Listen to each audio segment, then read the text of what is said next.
গ্রীষ্ম এলেই যেন রঙিন হয়ে ওঠে নিউ ইয়র্ক সহ যুক্তরাষ্ট্রের নানা প্রান্তের পার্কগুলো।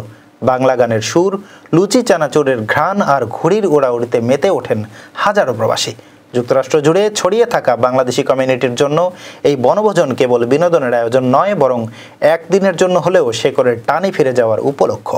ভোর হতেই নানা বয়সী প্রবাসীরা জড়ো হন পার্কে, কেউ রান্নায় ব্যস্ত, কেউ খেলায়, কেউ বা আড্ডায়। দুপুরের পর শুরু হয় বাঙালি খাবারের ভোজ। খিচুড়ি, গরুর মাংস, ভর্তা, রসগোল্লা আর ঘরোয়া রান্নায় মুখর থাকে তাঁবুগুলো।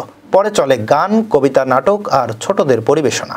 New York, new jersey, California, Texas, Georgia থেকে শুরু করে মিনেসোটা পর্যন্ত নানা স্থানে বাঙালি সংগঠনগুলো আয়োজন করছে বনভোজন। এবারের গ্রীষ্মেও তার ব্যতিক্রম হয়নি। বিভিন্ন সংগঠনের আয়োজিত বনভোজন মাতিয়ে তুলেছে প্রবাসী বাঙালিদের। এই মিলন মেলা কেবল বিনোদন নয়, বরং এক ধরনের সামাজিক সংযোগের মঞ্চও বটে। সবচেয়ে আনন্দের দিক হলো ছোটরা এখানে শেখে বাংলা ভাষা ও সংস্কৃতি। প্রবাসে থেকেও এই বনভোজনগুলো তাই হয়ে উঠছে বাঙালিত্বের অনুশীলন। নতুন প্রজন্মের জন্য এটি এক ধরনের সাংস্কৃতিক পাঠশালা, যেখানে মনের ভেতর অজান্তেই গেঁথে যায় শেকড়ের চিহ্ন।